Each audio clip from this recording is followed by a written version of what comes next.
catalyst that drives secure and cost-effective financial operations, fostering financial inclusivity and innovation within the financial services domain. The beauty of an IDO account lies in its versatility and adaptability. It morphs and molds itself to fit into the unique needs of RSI, CCG, and AFINET, creating a harmonious and synergistic relationship amongst these entities. This integration empowers users to harness the benefits of IOTA efficiently and navigate the ever-evolving digital landscape with unwavering confidence.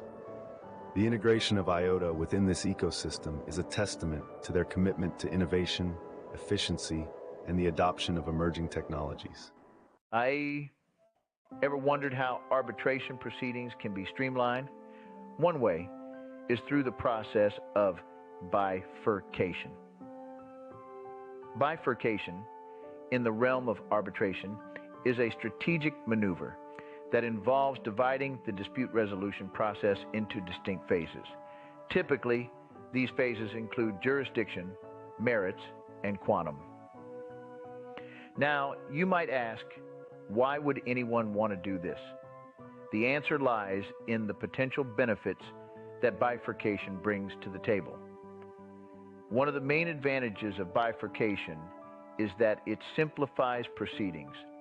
By breaking down the arbitration process into separate parts, each phase can be tackled individually.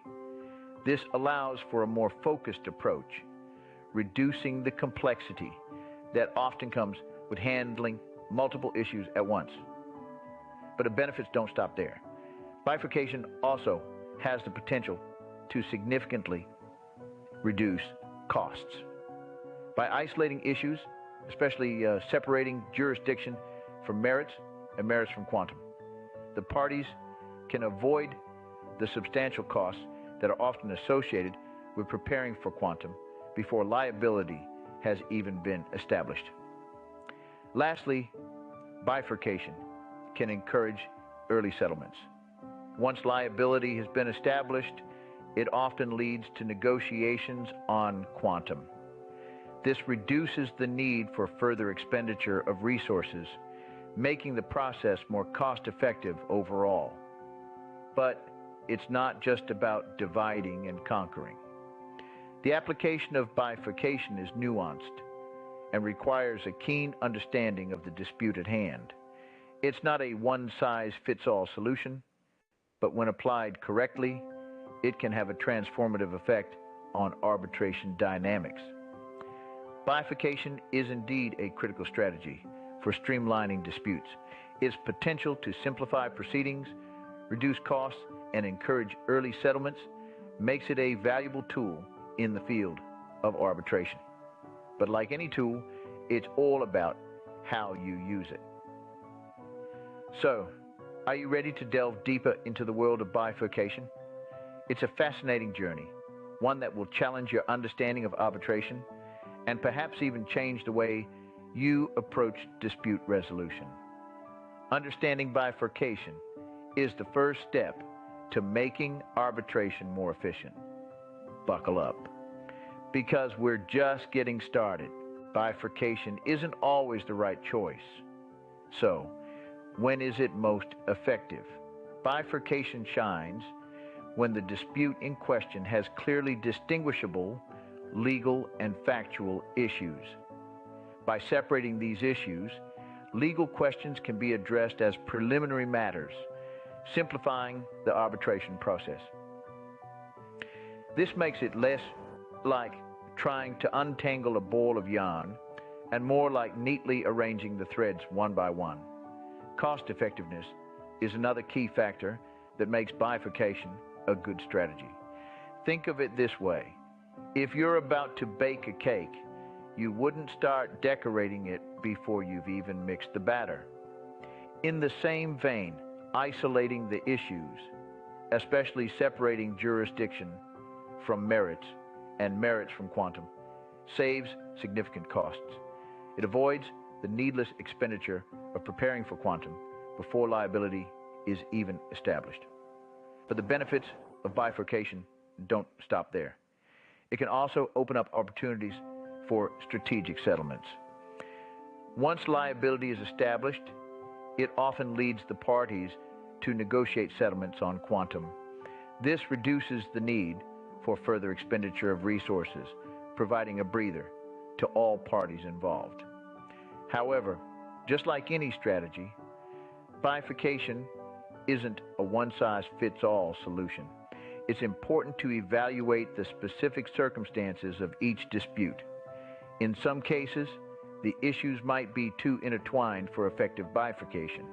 In others, the costs saved in one phase might be offset by increased costs in another. It's a delicate balance that requires careful consideration. In essence, bifurcation is a tool in the arbitrator's toolbox. It's not always the best tool for the job, but when used correctly, it can work wonders. A well-executed bifurcation strategy can streamline the arbitration process, making it more manageable and cost-effective. So, to sum it up, bifurcation is most effective when the issues in a dispute can be clearly separated, when it can save costs, and when it can pave the way for strategic settlements. Knowing when to use bifurcation can save time and resources in arbitration proceedings. And isn't that what we all want? A more efficient and effective way to resolve disputes? Arbitral tribunals don't decide on bifurcation lightly. They consider multiple factors. As we delve deeper into the strategic considerations for tribunals, we begin to see the layers of complexity that come with bifurcation. One of the key considerations is the simplification of proceedings. Bifurcation has the potential to make arbitration more manageable and efficient. By separating the dispute into distinct phases, the tribunal can focus on each issue individually, making the process less daunting and more streamlined.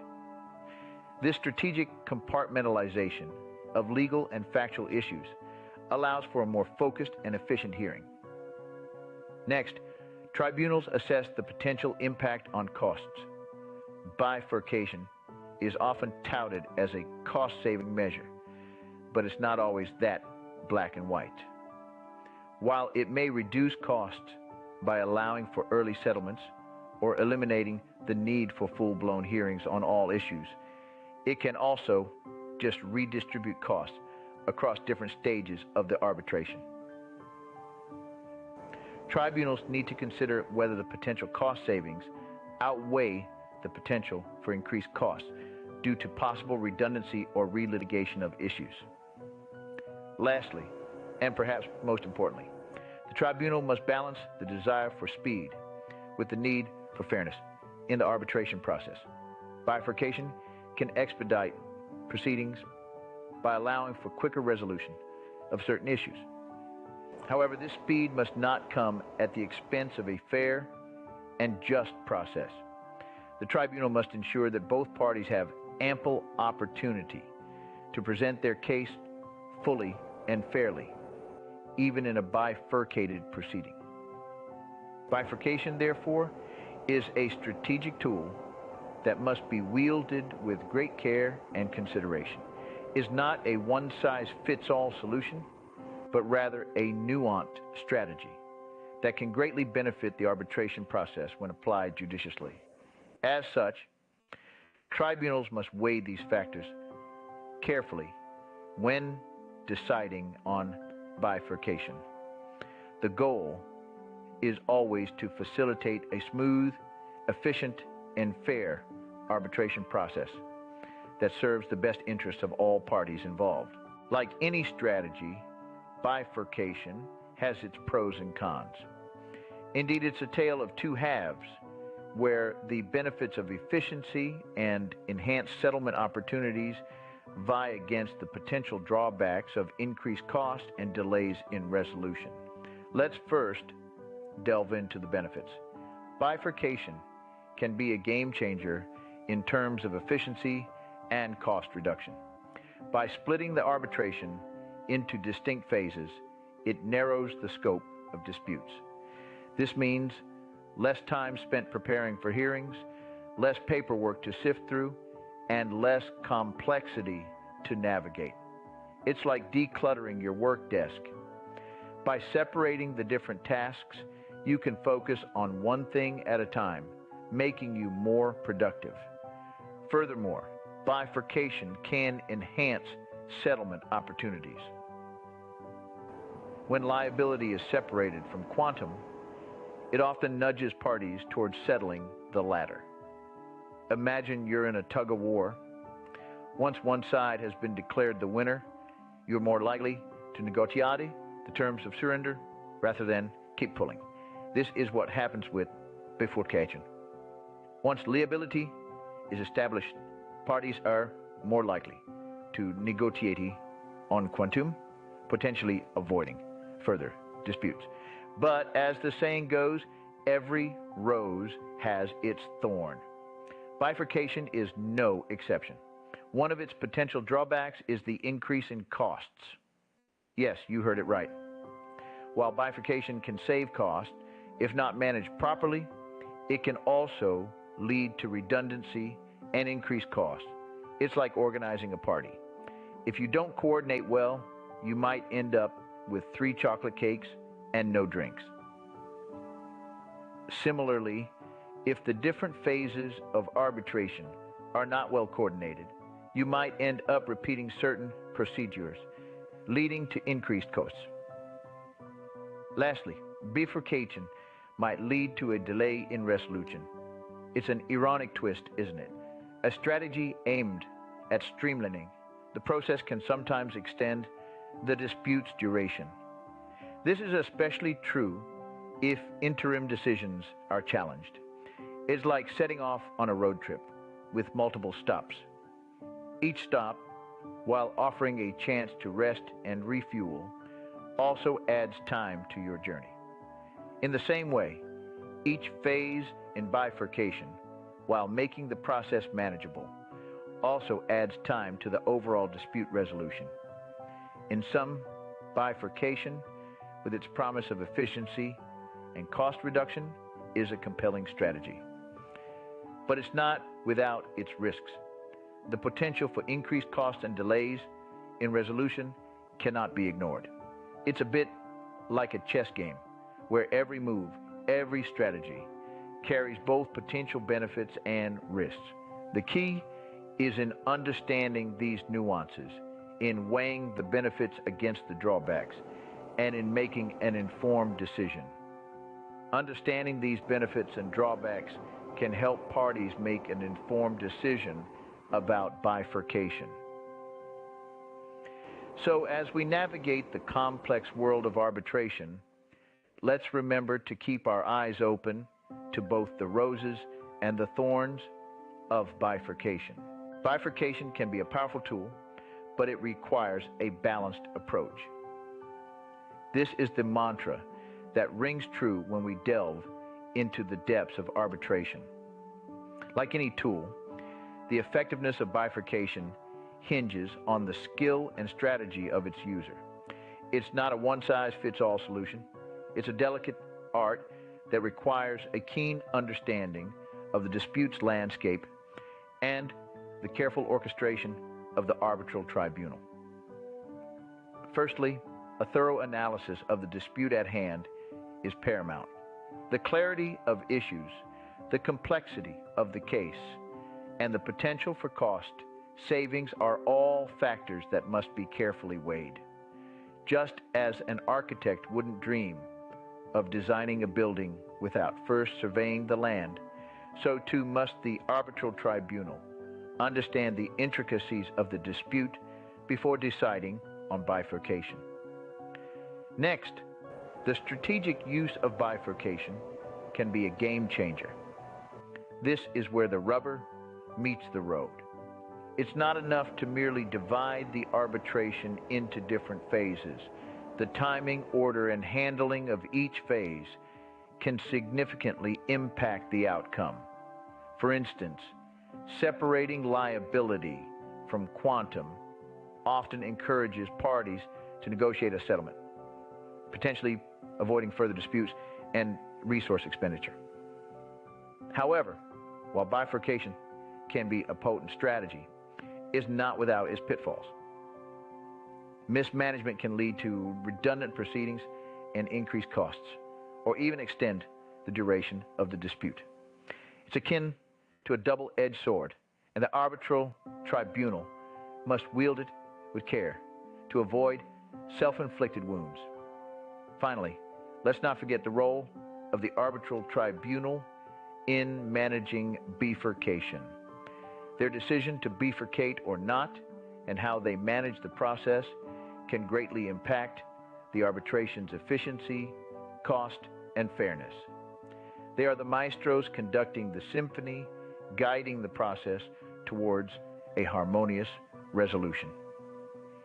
In conclusion, while bifurcation presents a potent strategy for enhancing arbitration efficiency, it is no magic bullet. It requires careful consideration, strategic use, and diligent management to truly yield results. When properly applied, bifurcation can streamline and make arbitration more cost-effective. But remember, it's not about doing more with less, but about doing better with what you have. We've covered a lot of ground today on the topic of bifurcation in arbitration. Let's take a moment to recap what we've learned. Bifurcation, as we've come to understand, is a strategic process of dividing an arbitration into distinct phases, usually jurisdiction, merits, and quantum. This separation is highly valued for its potential to simplify proceedings, reduce costs, and stimulate early settlements. When it comes to determining the appropriateness of bifurcation, there are several key factors to consider. The clarity of issues is paramount. The more distinct the legal and factual questions, the easier it is to address them as preliminary issues. Cost effectiveness is another significant consideration, as isolating issues can save on the costs associated with preparing for quantum before establishing liability. Lastly, bifurcation often leads to strategic settlements, as liability establishment tends to encourage negotiations on quantum. However, bifurcation isn't a one-size-fits-all solution.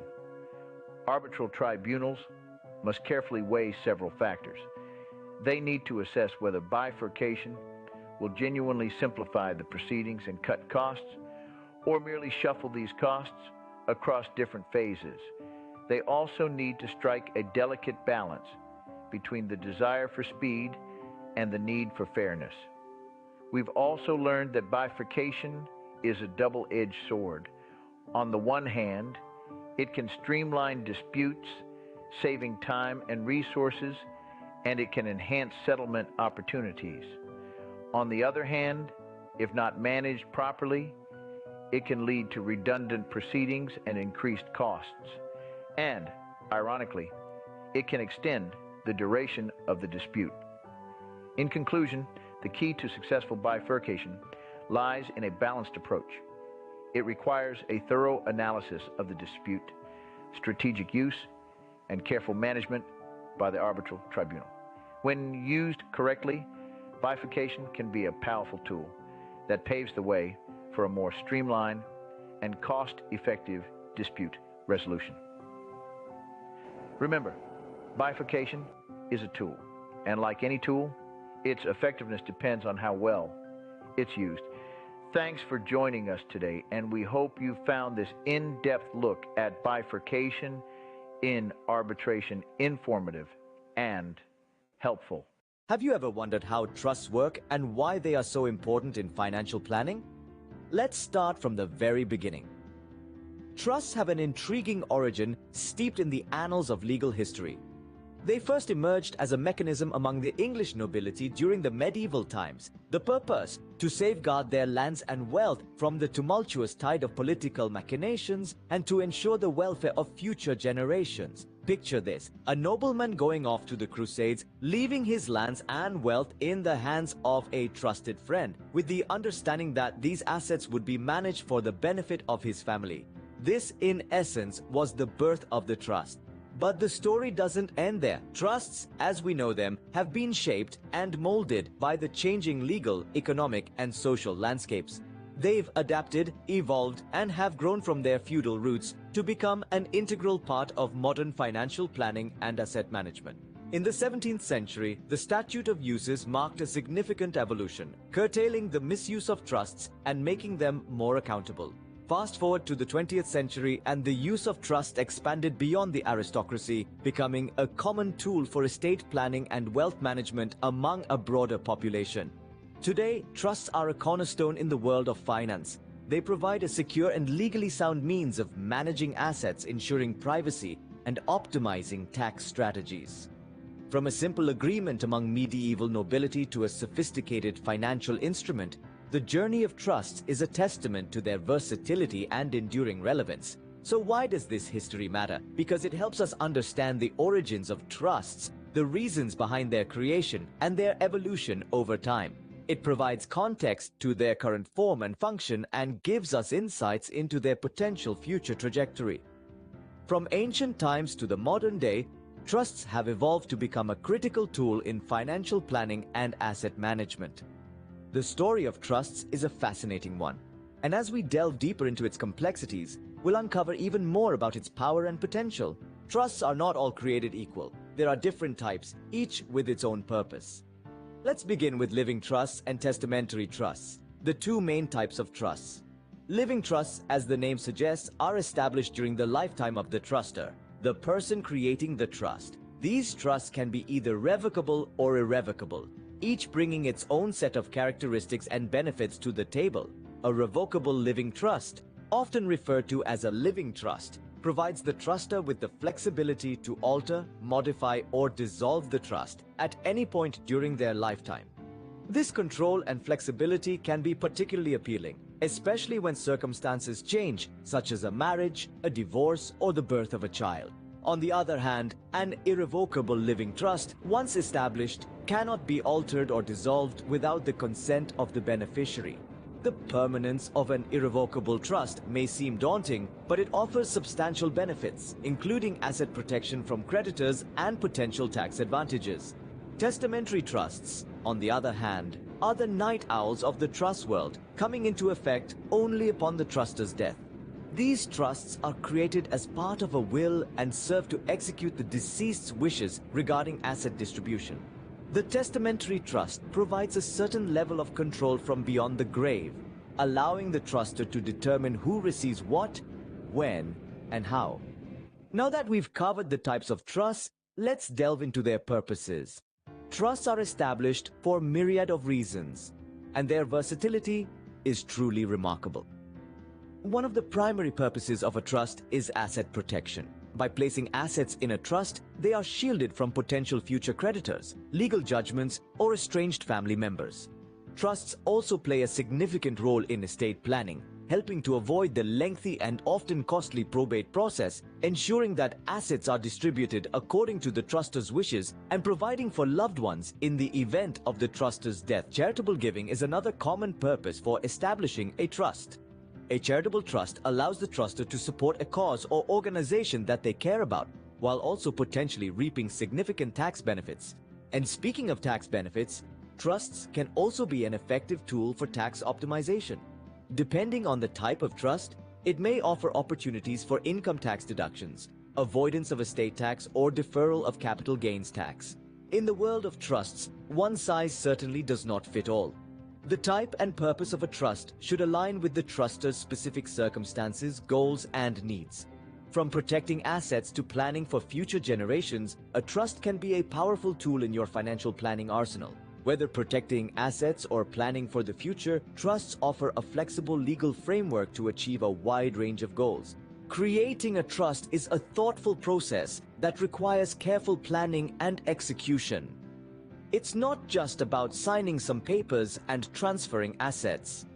It's about establishing a legal framework that will protect and manage your assets according to your specific wishes and needs. The first step in creating a trust is selecting a trustee.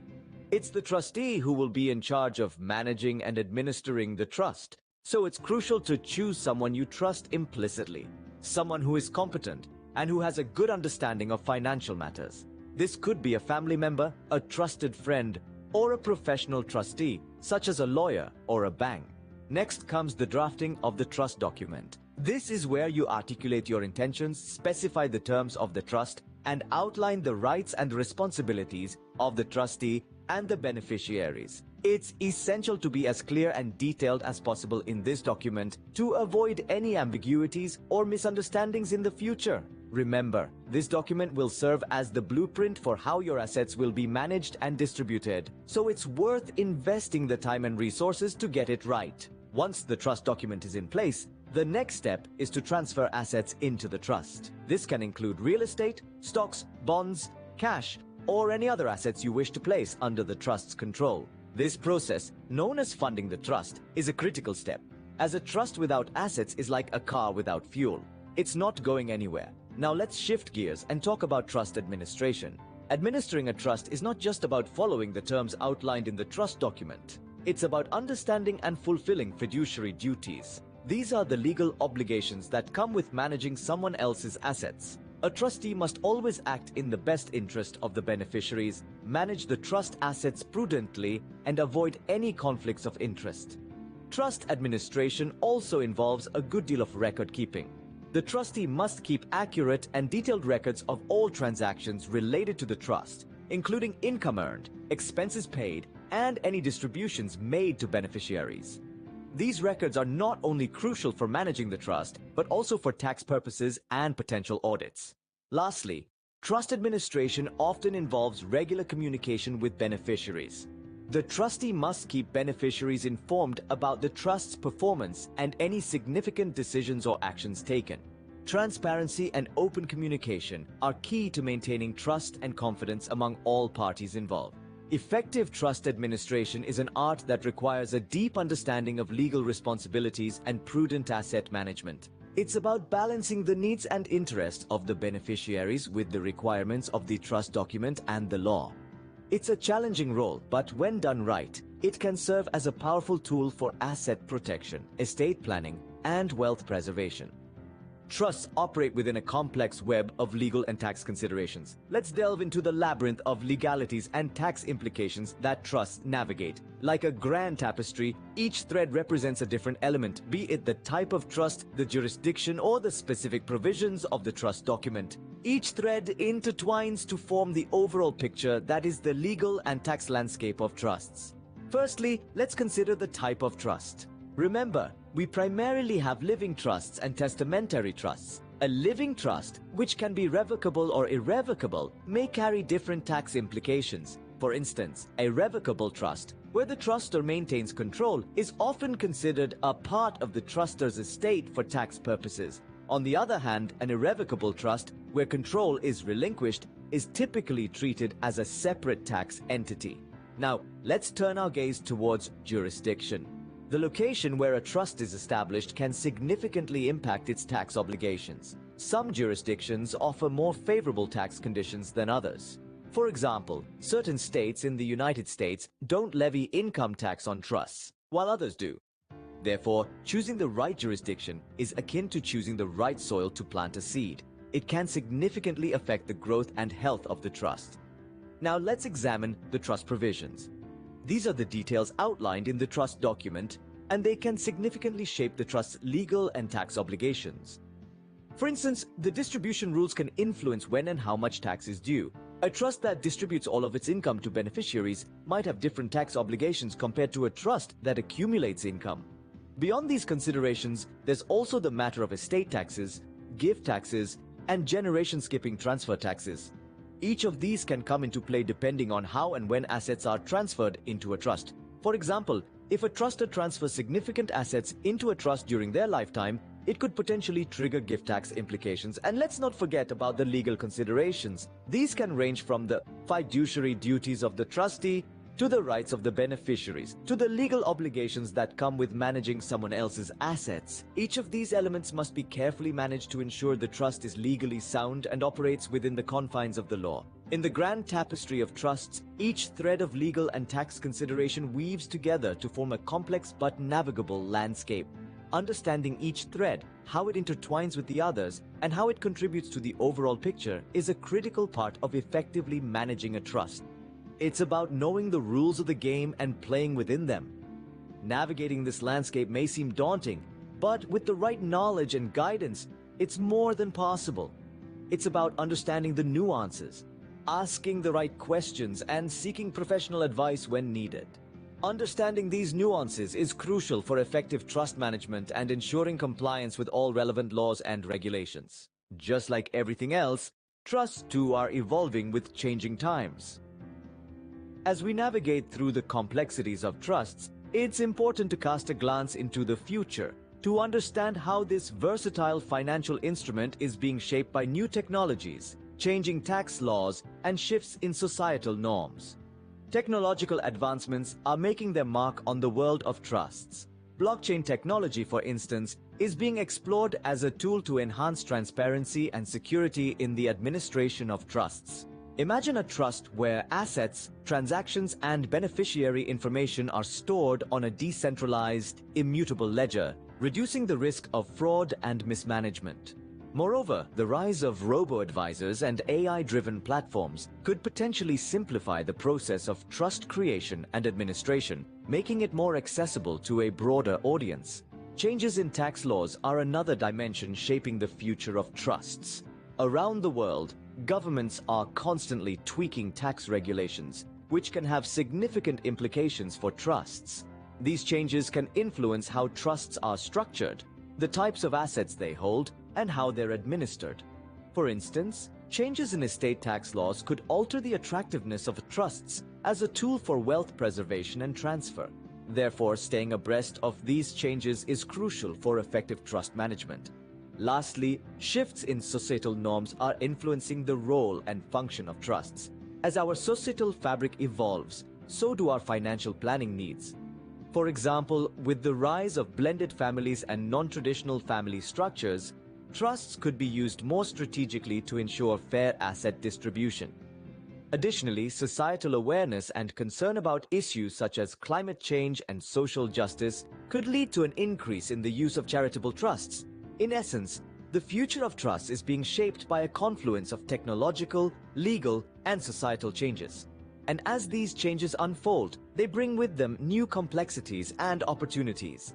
Staying informed about these changes and understanding the foundational principles of trusts will remain essential for effective trust management.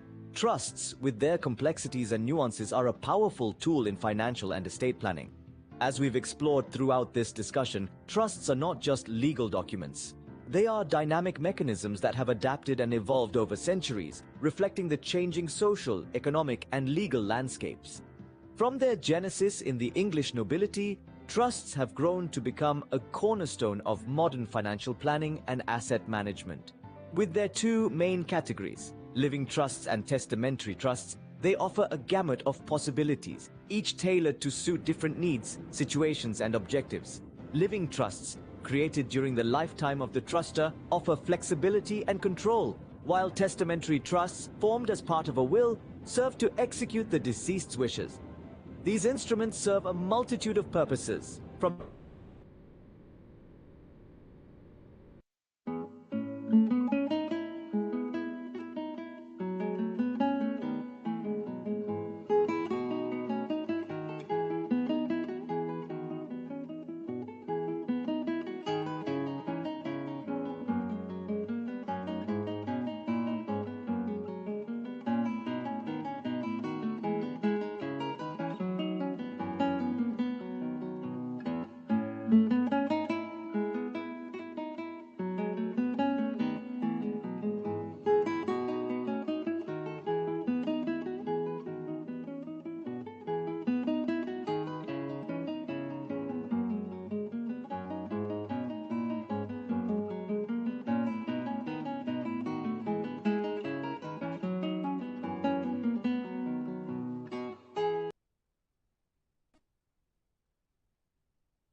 wide range of financial and personal objectives. Understanding the complexities of trust, therefore, is not just advantageous, it is imperative. It empowers you to harness the power of this versatile tool to its fullest potential. Have you ever considered the value and significance of precious metals in our lives? This is a question we seldom ponder, but today we are about to embark on an insightful exploration into the intriguing world of precious metals. Our guide on this journey is none other than horologist Stephen Enuru Richardson. With over 30 years of experience in the realms of horology, precious metals, and fine jewelry, Richardson's understanding and insights into these elements are profound and enlightening. Richardson's journey commenced under the mentorship of master metalsmith Emerson Hogan, where he immersed himself in ancient artisan techniques. This solid foundation, coupled with his fascination for antiquity and mechanics, led him to the hustle and bustle of New York City. Here he apprenticed with master watchmaker Aaron, honing his skills and deepening his understanding of the art and science of horology. But Richardson's work extends beyond the mere measurement of time. His unique, complicated timepieces are a testament to human ingenuity, the timeless quest for precision, and the unending pursuit of beauty. His creations are more than just mechanisms that tick and talk. They are masterpieces that bridge the gap between mechanics and artistry. Central to Richardson's philosophy is the use of precious metals like platinum, gold, and silver. These materials are not chosen merely for their aesthetic appeal, but also for their durability, purity, and unique properties. Incorporating platinum and gold gears into his timepieces ensures longevity and minimal maintenance, a testament to his commitment to quality craftsmanship. But the story of precious metals goes beyond their physical applications. These metals also hold profound metaphysical significance, with energetic and healing properties revered since ancient times. In Richardson's view, precious metals are not just commodities, but conduits to higher consciousness and physical well-being. In today's world, where paper currency and digital transactions dominate, Richardson advocates for a return to the tangible value of precious metals. He outlines a practical approach to wealth building that involves regular investment in silver and gold, guided by an understanding of market ratios and the intrinsic value of these metals. Join us as we delve into the alluring world of precious metals with horologist Stephen Enuru Richardson. This journey promises to be as enlightening as it is fascinating, offering a fresh perspective on the true power and potential of these elemental resources. In the realm of horology, precious metals are more than just decorative elements. They are the lifeblood of a sophisticated timepiece, the secret ingredient that transforms a mundane watch into an enduring work of art. Platinum, gold, and silver, these precious metals have found a rightful place in the world of horology, and for good reasons. First, let's delve into the world of platinum. This impressive metal boasts an undeniable durability that sets it apart. Its resistance to wear, tarnish, and corrosion makes it an ideal choice for watch components that need to withstand the test of time. And beyond this durability, platinum brings a weighty presence and a stunning white sheen that radiates pure elegance. Moving on to gold, a metal that has captivated human imagination since the dawn of civilization. Its rich, warm glow is a symbol of luxury and prestige. But gold's value in watchmaking extends beyond its aesthetic appeal. Gold is highly resistant to rust and tarnish, making it perfect for crafting tiny, intricate parts that demand minimal maintenance. And then there's silver. Silver might not be as glamorous as gold or as durable as platinum, but its unique properties make it a cherished metal in watchmaking. Silver is highly conductive, a quality that proves beneficial in the creation of certain watch components. Not to mention, its cool, lustrous shine adds a touch of understated elegance to any timepiece. In essence, the use of these precious metals in watchmaking is all about balancing beauty and functionality. They provide the timepiece with an aesthetic appeal that is matched by their durability, purity, and unique properties. These metals contribute significantly to the longevity of the timepiece and the reduction of maintenance needs. But what's most remarkable is how these metals are brought to life by a skilled craftsman. In the hands of a master like Richardson, they become more than just materials. They are shaped, molded, and transformed into intricate components that make up the heart of a timepiece. In the hands of a skilled craftsman like Richardson, precious metals become the heart of a timepiece. Beyond their physical attributes, precious metals hold profound metaphysical significance. This statement may seem lofty, but when we delve into the rich tapestry of human history and spirituality, we find a golden thread. quite literally. Silver and gold in particular have been revered since ancient times, not just for their tangible value, but for their metaphysical properties. They have been celebrated in mythologies, used in rituals, and worn as amulets for protection and healing. Let's take a moment to explore the energetic and healing properties of these metals. Silver, often associated with the moon in various cultures, is believed to possess a cooling, calming energy. It is said to improve communication, enhance perception, and stimulate creativity. No wonder it's been a favorite of poets, artists, and dreamers throughout the ages. Gold, on the other hand, is associated with the sun. It is said to emit a warm, vital energy that promotes self-confidence, willpower, and success. In ancient cultures, gold was often used in healing practices, believed to help rejuvenate the body and enhance mental faculties. But it's not just about individual properties. When used together, silver and gold can create a balance, harmonizing different aspects of our being. This interplay between the lunar and solar energies, the cool and the warm, the receptive and the active, mirrors the dynamic balance we strive for in our lives. These metals, however, are not just passive carriers of energy. They are believed to have purifying properties, helping to cleanse the physical and the energetic body from negative influences. This purification process is not just symbolic, it's a deeply transformative process that can lead to healing and renewal. So next time you look at a piece of gold or silver jewelry or a beautifully crafted watch, remember you're not just looking at a commodity, you're looking at a piece of the universe, a piece of history, and a tool for transformation. Indeed, precious metals serve as conduits to higher consciousness and physical well-being. In our digital age, the tangible value of precious metals stands as a solid foundation for wealth building. This statement, from renowned horologist Stephen Enuru Richardson, invites us to reconsider the way we perceive wealth and investment. Richardson's approach to wealth building is rooted in an ancient understanding of value. He encourages regular investment in silver and gold, two precious metals that have held their worth across cultures and centuries. Unlike the fleeting nature of digital transactions and the uncertainty of paper currency, these metals provide a tangible and enduring form of wealth. They are not subject to obsolescence or the whims of technology. They do not rely on complex algorithms or speculative markets. Instead, their value is intrinsic, grounded in their rarity, their beauty, and their myriad applications. Understanding the market ratios of silver and gold is key to Richardson's investment strategy. These ratios, which express the relative value of one metal to the other, have fluctuated throughout history. By keeping an eye on these shifts, investors can make informed decisions about when to buy, sell, or hold their assets. For example, when the ratio is high, it indicates that silver is undervalued relative to gold. This could be an opportune time to buy silver, with the expectation that its value will eventually rise. Conversely, when the ratio is low, it might be a good time to purchase gold. Of course, these decisions should always be made in the context of one's personal financial goals and tolerance for risk. Market ratios, however, are only part of the story. According to Richardson, the real power of investing in precious metals lies in recognizing their intrinsic value.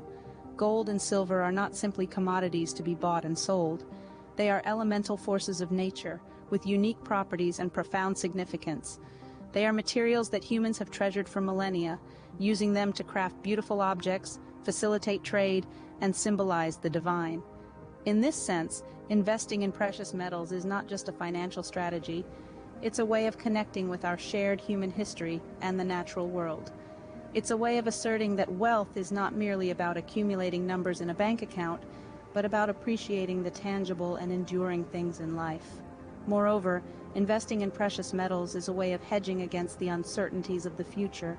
In times of economic instability, these metals often retain their value or even appreciate, providing a safe haven for investors. They represent a solid foundation upon which to build and preserve wealth, regardless of the economic climate. Wealth building with precious metals is not just about financial security, but also about recognizing the true foundations of wealth. With these words, Richardson invites us to embrace a holistic view of wealth, one that values not only financial stability, but also the beauty, history, and enduring value of the natural world. Looking forward, precious metals hold the promise of a sustainable and innovative future. This isn't just a hopeful statement, it's a vision shared by many, including our horologist and craftsman Stephen Enuru Richardson. Richardson foresees a future where precious metals are not just desired for their aesthetic appeal or their traditional value.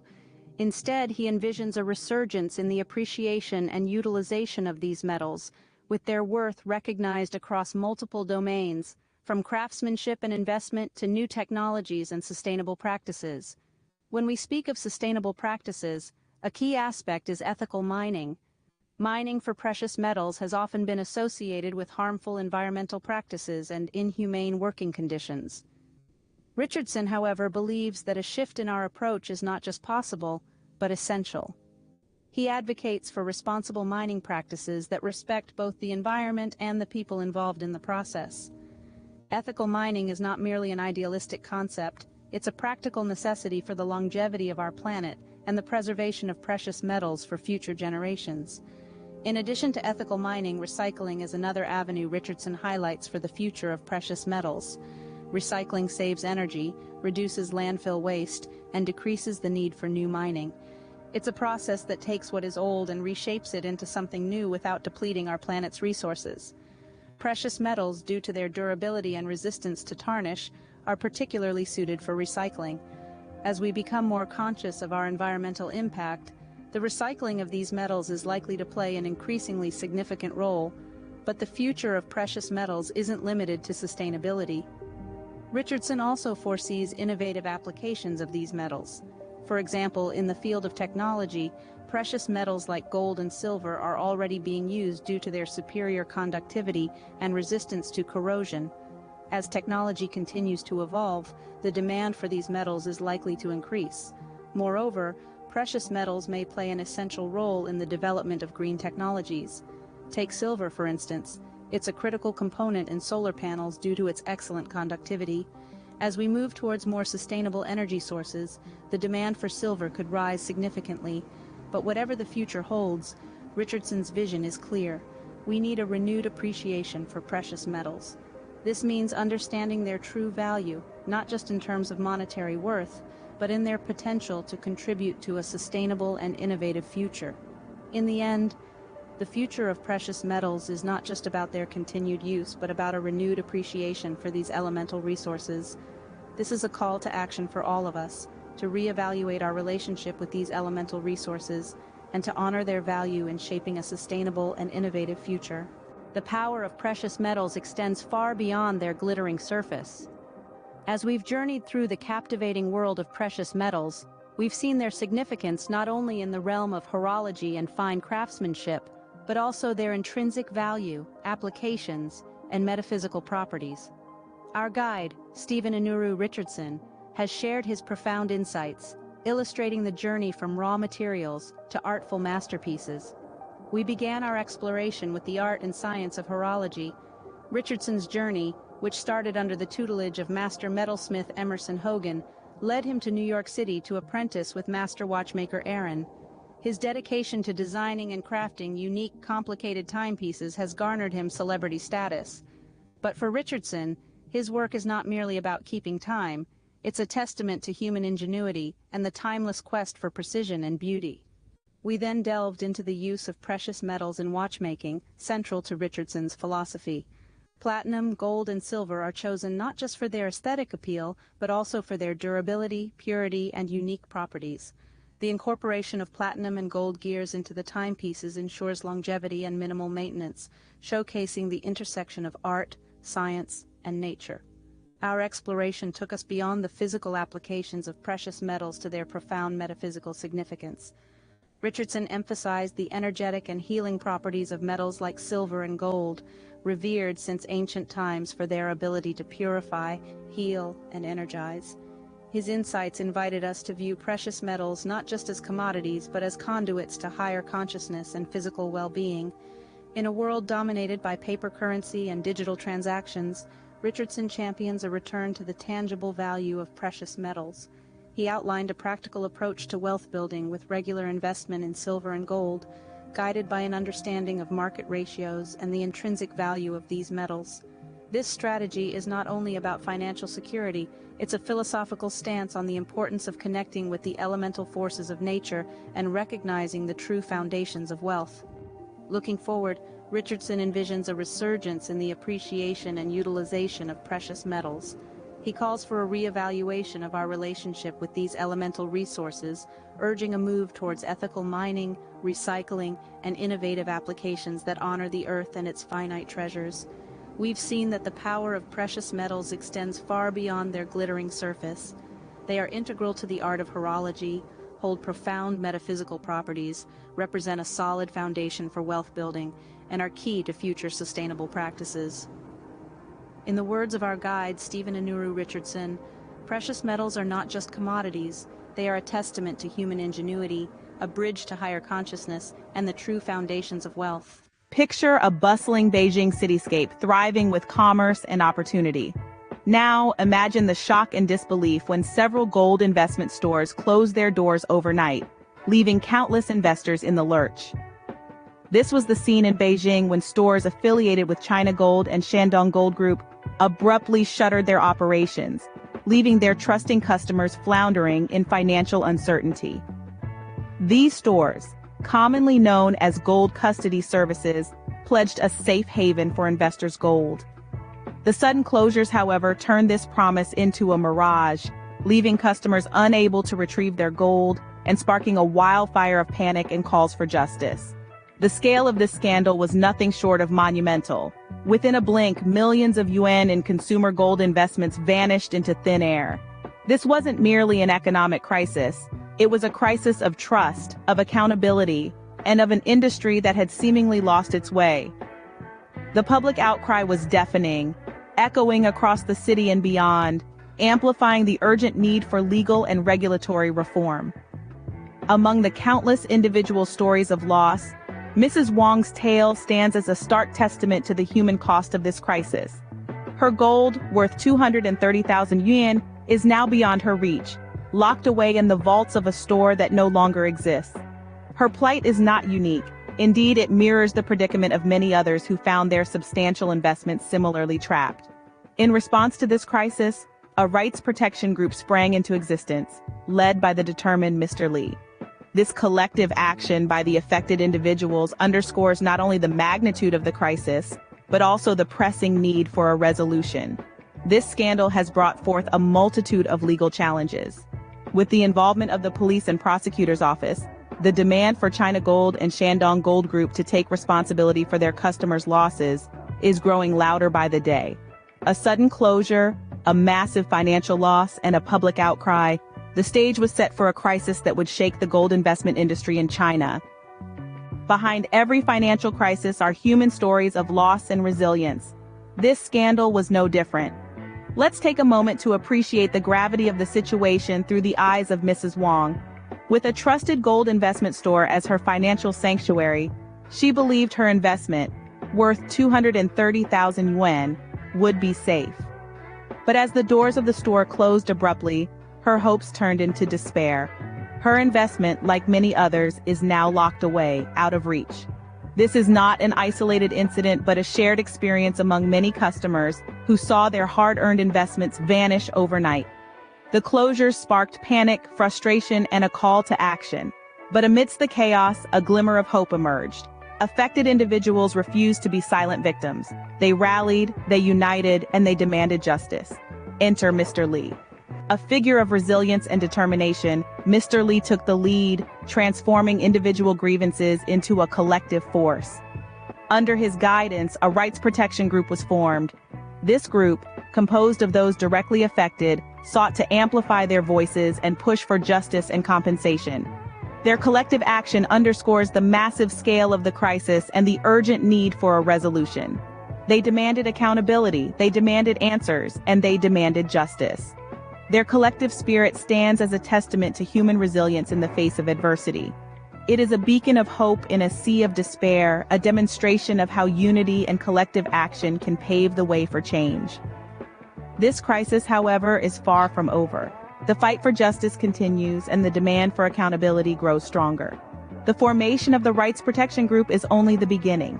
It is a step towards justice, a step towards change, and a step towards ensuring that such a crisis does not occur again.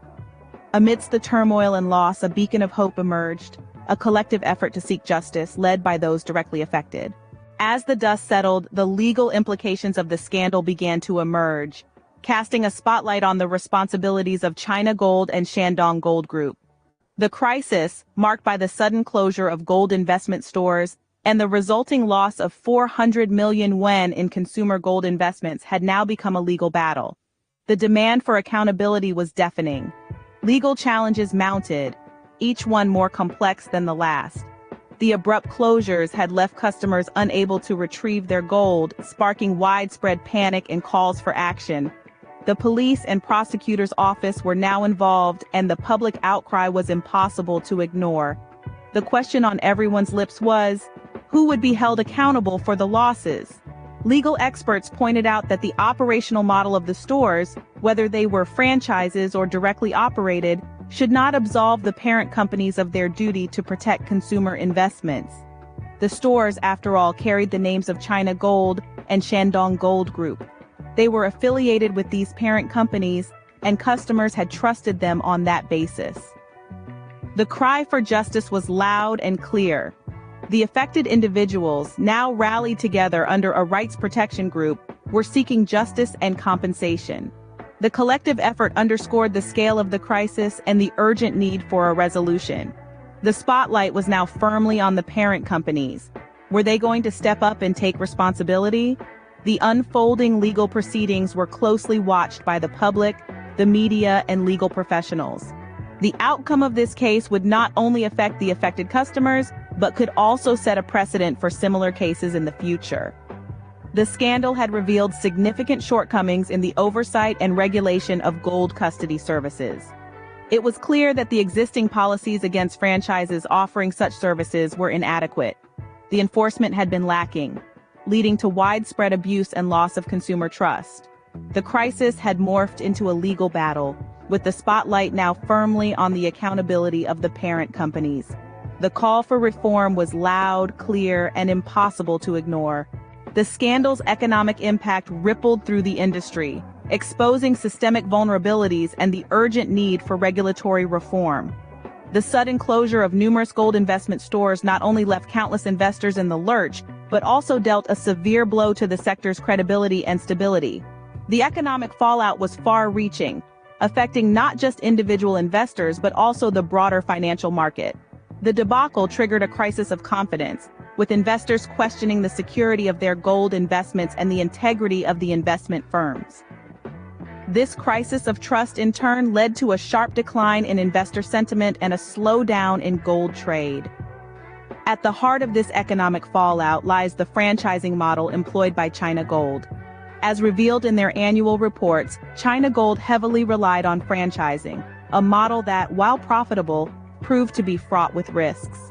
This model essentially allowed stores to operate under the China Gold brand without stringent oversight, leading to widespread abuse and exploitation. The closures of franchise stores without warning or recourse for consumers brought these risks to the forefront. The lack of a fail-safe mechanism left investors vulnerable, highlighting the urgent need for more robust consumer protection mechanisms in the gold investment industry.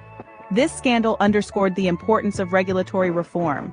It's clear that the existing regulatory framework, which allowed such abuses to occur, is inadequate. There's a pressing need for tighter regulatory controls to prevent such abuses from happening again. The need for reform extends beyond mere regulations. It's also about holding companies accountable for their actions, especially when those actions cause significant harm to consumers. This includes not just China Gold, but any company that uses a franchising model without adequate safeguards in place. In conclusion, the economic fallout from the scandal has exposed systemic vulnerabilities in the gold investment sector. The urgent need for regulatory reform cannot be overstated. The scandal not only exposed an economic fallout but also underscored an urgent call for regulatory reform. In the aftermath of the crisis, the path forward requires a concerted effort to overhaul the regulatory framework governing gold investments in China. And it's not just about reparation, it's about prevention, stopping this from ever happening again. So, what could these changes look like? Let's delve into that a bit. Firstly, it's clear that parent companies must be held accountable for the actions of their franchises. This is not just about pointing fingers, but about establishing a culture of responsibility. The operational model of the stores, whether they're franchises or directly operated, should not absolve the parent companies of their duty to protect consumer investments. This means that companies like China Gold and Shandong Gold Group must be held liable for the losses incurred by their customers. It's about ensuring that the buck stops where it should, with those who have the power to make a difference.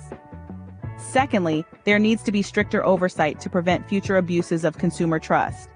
This should involve both national and regional authorities as well as independent bodies to ensure that no stone is left unturned. Oversight should not just be about ticking boxes.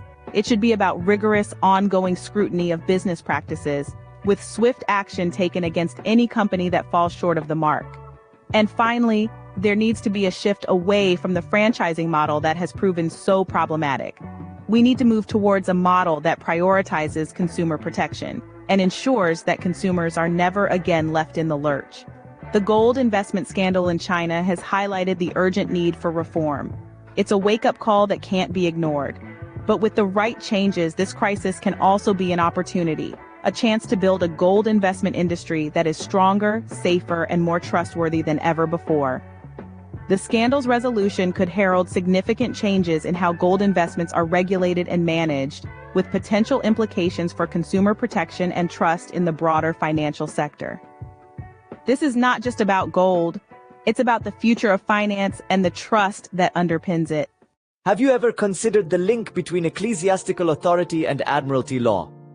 The connection might not seem obvious at first glance, but a closer look reveals a fascinating interplay of spiritual and legal dimensions that govern our lives. In the vast expanse of legal and spiritual navigation, ecclesiastical authority and admiralty law intersect, forming a complex layer of governance.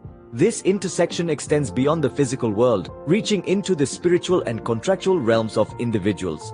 It's not just about laws and religious doctrines. It's about our personal sovereignty, our identity, and our rights.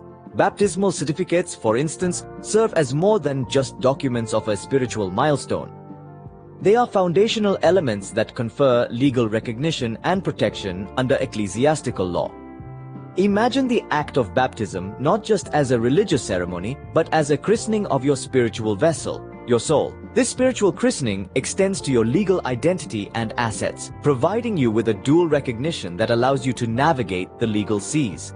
This is where admiralty law comes into play. Admiralty law, the body of law governing maritime affairs, recognizes individuals as vessels. Just as a ship must be seaworthy to navigate the oceans, baptismal rites confer a sort of legal seaworthiness, allowing you to assert your rights in admiralty courts.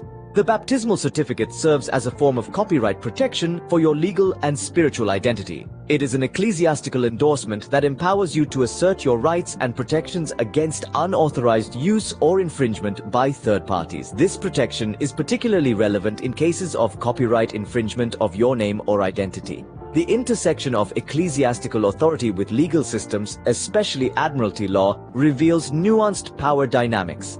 As individuals, we can leverage our spiritually and legally recognized status, backed by our baptismal certificates, to engage more effectively with legal institutions.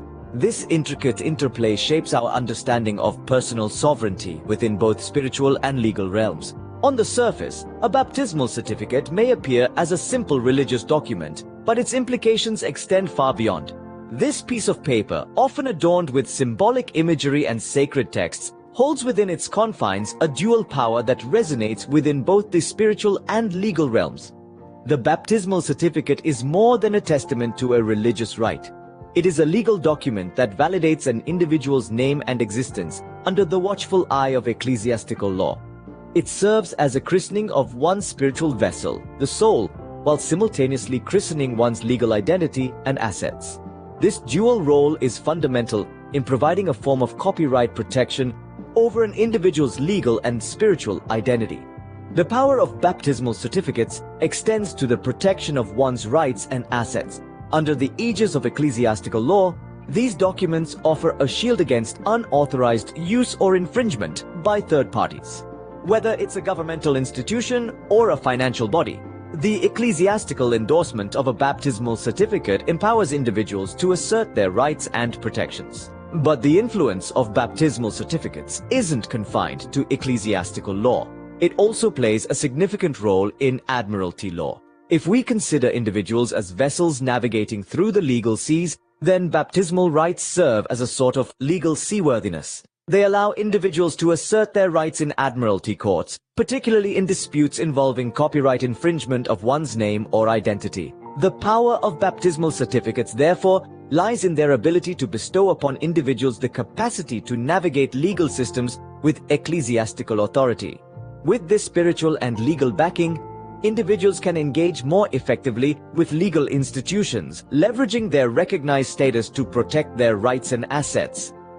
The baptismal certificate is a symbol of spiritual journey, yes, but it is also a legal document that affirms one's existence and rights under ecclesiastical law. It's a bridge between the spiritual and the legal, a testament to the intricate interplay of ecclesiastical authority and admiralty law. Indeed, the baptismal certificate serves as a passport, enabling us to navigate through the legal seas of admiralty law. Armed with the ecclesiastical backing of baptismal certificates, individuals can interact more effectively within legal systems. This statement underpins the entire discussion on the intersection of ecclesiastical authority and admiralty law. But how does this play out in practical terms? Let's take a closer look. When an individual is baptized, they are not only recognized by the church but also by the law. This dual recognition equips them with a unique ability to navigate the legal seas of admiralty law. This is especially pertinent in the context of asserting one's rights within legal settings, particularly admiralty courts. So, what does this mean for an individual asserting their ecclesiastical rights in a legal arena? Essentially, it provides them with a unique advantage. Armed with their baptismal certificate, they can invoke their ecclesiastical rights, offering a form of protection and a basis for asserting their legal identity. This is not a privilege to be taken lightly. It offers an avenue for redress and protection that is firmly rooted in centuries-old ecclesiastical traditions. But this doesn't stop at individual rights. This ecclesiastical authority also extends to the protection of one's assets. With the ecclesiastical recognition of their baptismal certificate, individuals can protect their assets from unauthorized use or infringement by third parties. This includes not only physical assets, but also intangible ones such as their name or identity. The misuse or unauthorized commercial use of an individual's name or identity constitutes a breach of ecclesiastical copyright. However, with the ecclesiastical backing of their baptismal certificate, individuals have a robust framework for legal defense and the pursuit of justice. In conclusion, the intersection of ecclesiastical authority and admiralty law offers a fascinating perspective on personal sovereignty. It reveals how individuals armed with their baptismal certificates can navigate the legal systems with an added layer of protection. This unique position creates a pathway for asserting rights and protections that are firmly rooted in ecclesiastical traditions. What happens when someone infringes on the copyright of your name or identity? You may wonder. Well, we're about to sail into the intriguing waters of ecclesiastical copyright infringement and how admiralty courts come into play. Let's first understand what we mean by ecclesiastical copyright infringement. In the context of ecclesiastical law, copyright infringement occurs when there's unauthorized commercial use of an individual's name or identity. This is not just about your name on a book cover or your face on a billboard. It's about the misuse of your spiritual and legal identity, a breach of the unique copyright protection that your baptismal certificate bestows upon you. Now, how does one contest such infringements? Enter the admiralty courts. These courts, guided by the principles of admiralty law, deal with matters relating to maritime affairs and commerce. But their jurisdiction extends beyond the high seas. Admiralty courts also recognize the ecclesiastical authority conferred by baptismal certificates, making them a potent arena to assert one's rights and contest copyright infringements. In the admiralty courts, the baptismal certificate plays a crucial role. Remember, this document is not just a testament to a spiritual milestone. It's a legal instrument that validates your name and existence under ecclesiastical law. It's your proof of copyright over your identity, your shield against unauthorized use by third parties. When you bring a case of copyright infringement to an admiralty court, your baptismal certificate serves as your key piece of evidence. It's your legal and spiritual passport, if you will, that empowers you to navigate the legal seas and assert your rights. The process of contesting copyright infringement in admiralty courts can be complex, requiring a deep understanding of both ecclesiastical and admiralty law. But armed with your baptismal certificate, you have a robust framework to build your defense and pursue justice. So when your name or identity is misused, remember, the ecclesiastical backing of baptismal certificates provides a robust framework for defending against such infringements and pursuing justice. The confluence of ecclesiastical law and admiralty law offers a fascinating lens through which to view personal sovereignty and spiritual recognition. As we navigate through the complex seas of spiritual and legal existence, it's clear that there's more than meets the eye. The intertwining of ecclesiastical authority and admiralty law reveals a unique interplay between the physical and spiritual realms, where baptismal certificates serve as a compass, guiding us through the choppy waters of legal disputes and copyright infringements. The baptismal certificate is a significant document. It's not just a testament to a religious milestone, it's a christening of one's spiritual vessel and legal identity. This dual recognition is crucial, for it underpins our ability to navigate through the legal systems, especially when it comes to asserting our ecclesiastical rights. Remember, your baptismal certificate validates your name and existence under ecclesiastical law. It bestows a form of copyright protection over your legal and spiritual identity, empowering you to assert your rights and protections against unauthorized use or infringement by third parties. And let's not forget the importance of admiralty law. We are all vessels navigating through the legal seas of admiralty law. Our baptismal rights confer a legal seaworthiness, allowing us to assert our rights in admiralty courts. This capability is particularly pertinent in disputes involving copyright infringement of our names or identities. The intersection of ecclesiastical authority and legal systems reveals a nuanced power dynamic. With the ecclesiastical backing of our baptismal certificates, we can engage more effectively with legal institutions, leveraging our spiritually and legally recognized status to protect our rights and assets. And if we ever face copyright infringement, we can turn to ecclesiastical law for redress. The misuse or unauthorized commercial use of our names or identities constitutes a breach of ecclesiastical copyright.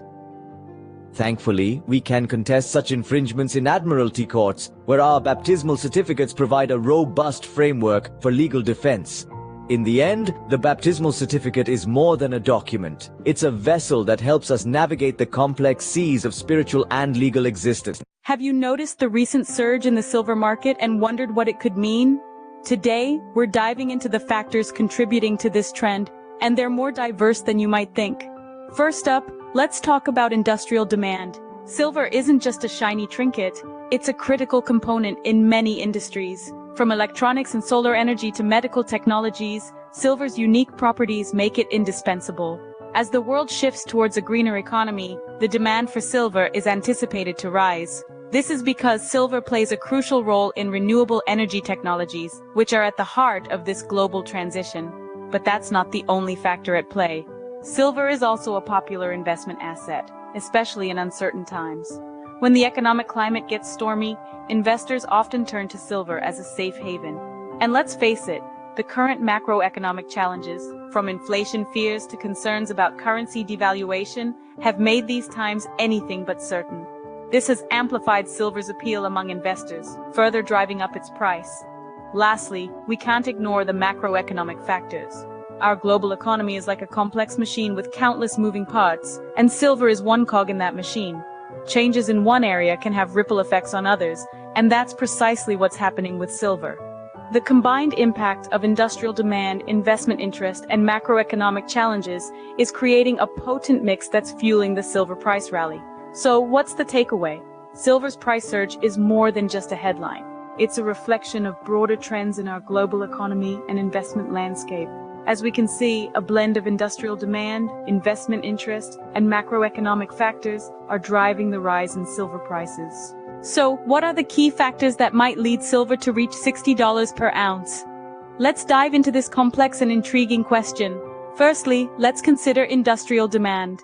As silver's applications continue to evolve and expand into various industries, the demand grows correspondingly. This increase necessitates a deep understanding of the laws and regulations governing supply chains, particularly with respect to green technology innovations. A surge in demand for silver in, say, solar panels or electric vehicles could potentially disrupt supply chains, leading to legal implications concerning sourcing, compliance, and environmental impact. Next, we have investment demand. Silver has long been considered a safe haven asset, and in times of economic uncertainty, its appeal only grows. As more investors turn their attention to silver, it's critical to understand and comply with financial regulatory standards and investor protection laws. It's not just about buying low and selling high, it's about ensuring that every step of the investment process is conducted within the boundaries of the law. Then there's the influence of monetary policies. Central banks around the world play a significant role in shaping the value of fiat currencies, which in turn influences the attractiveness of tangible assets like silver. Understanding the legal aspects of currency regulation and asset classification is crucial in this context. As more investors pivot towards silver as a hedge against inflation or currency devaluation, the legal landscape surrounding these transactions will inevitably come into sharper focus. So we've discussed industrial and investment demand, monetary policies, and the legal implications of these factors. But it's important to remember that these elements don't exist in isolation. They're interconnected, each influencing and being influenced by the others. They form a complex web of market dynamics that can propel silver prices to new heights or pull them down to new lows. Understanding these dynamics is crucial as we navigate the potential path to a $60 per ounce silver price. Now let's move on to explore the implications of such a price increase on legal frameworks. But what does a substantial increase in silver prices mean for the legal landscape? Well, let's explore this by delving into three critical sectors: mining and production, green technologies, and investment portfolios. Firstly, let's look at mining and production. A surge in silver prices could stimulate new exploration and mining projects. This, in turn, heightens the relevance of legal frameworks governing mining activities, environmental regulations, and international trade agreements. It's imperative to understand that these laws and regulations are not static. They evolve in response to changes in market dynamics and policy priorities. Therefore, as silver prices rise, stakeholders must stay abreast of these developments to ensure compliance and seize new opportunities. Now, let's move on to green technologies. As you may already know, silver plays a crucial role in various green technologies, including solar panels and electric vehicles. Consequently, a hike in silver prices could increase costs for industries reliant on these technologies. This scenario underlines the importance of navigating intellectual property rights, environmental laws, and international trade policies effectively. It's a delicate balance between fostering innovation, protecting the environment, and ensuring fair trade. As the cost of silver rises, these legal considerations will take center stage, shaping the future of green technologies. Finally, let's talk about investment portfolios. The potential for significant returns from silver investments has piqued investor interest, highlighting the importance of understanding securities regulation, commodity trading laws, and the legal aspects of portfolio diversification. As investors flock to silver, it's crucial to remember that this asset, like any other, comes with its unique set of legal considerations. These range from disclosure requirements and fiduciary duties to the classification of silver as a commodity or a security. As silver prices rise, these legal considerations will become increasingly pertinent. In essence, a substantial increase in silver prices can have far-reaching implications for the legal landscape. It can stimulate changes in mining laws, influence the evolution of environmental regulations, shape the future of green technologies, and redefine legal considerations for investment portfolios. So what's the bottom line here? As silver prices ascend, so does the complexity of the legal landscape. But with complexity comes opportunity. For legal professionals, investors, and industry stakeholders, this evolving landscape offers the chance to innovate, adapt, and ultimately thrive. As silver prices rise, these legal considerations will become increasingly pertinent. With the silver market at a pivotal moment, what lies ahead for legal professionals, investors, and industry stakeholders? As we gaze into the future, the importance of vigilance cannot be overstated. The silver market, like a river, is ever-changing, continually shaped by the currents of supply and demand, technological innovation, and shifting economic landscapes. Staying afloat in this river demands not only a keen understanding of the market's ebbs and flows, but also a readiness to adapt to the evolving regulatory frameworks that govern it. Legal professionals stand at the forefront of this evolution. The role they play in interpreting and applying the law will be paramount in navigating the potential legal challenges that lie ahead. Whether it's ensuring compliance with financial regulations, protecting investor rights, or reviewing international trade agreements, legal experts will need to be both proactive and reactive, anticipating changes and responding effectively when they occur. Industry stakeholders, from miners to manufacturers, will also face their fair share of challenges. As silver prices potentially reach new heights, the pressure to explore and extract more of this precious metal will increase. This will bring into focus the legal frameworks governing mining activities, environmental regulations, and international trade agreements. Balancing the drive for profit with the need for sustainability and legal compliance will be a delicate but crucial task. Investors, too, will need to tread carefully. The allure of silver as a safe haven asset may be strong, but it's essential to remember the legal implications of investing in commodities. Understanding securities regulation, commodity trading laws, and the legal aspects of portfolio diversification will be key to making informed, risk-adjusted decisions. But let's not forget, with every challenge comes an opportunity. The journey towards or beyond a $1.60 silver price presents not only financial opportunities, but also complex legal challenges and avenues for innovation. It offers a chance to rethink and reshape regulatory compliance, to innovate in market analysis, and to strategize for the future. After all, the silver lining in every challenge is the opportunity for growth and improvement that it presents. Let's take a moment to recap the key points we've discussed today. The silver market is seeing a significant surge due to a blend of industrial demand, investment interest, and macroeconomic factors. This surge could potentially lead to a price of $60 per ounce based on the analysis of supply-demand dynamics, monetary policies, and global economic trends. However, this price increase will not come without its legal implications. We've discussed how this could impact mining and production, green technologies, and investment portfolios, necessitating a thorough understanding of various legal frameworks. Furthermore, as we move forward, it's important to understand that the silver market is at a pivotal moment. As such, it is imperative for legal professionals, investors, and industry stakeholders to remain vigilant and adaptable, ready to navigate the evolving regulatory and economic landscape. As the silver market continues to evolve, understanding these dynamics will be crucial for navigating the legal implications and seizing the opportunities that lie ahead. Okay, we're recording. Statement of origin. Okay, yesterday you told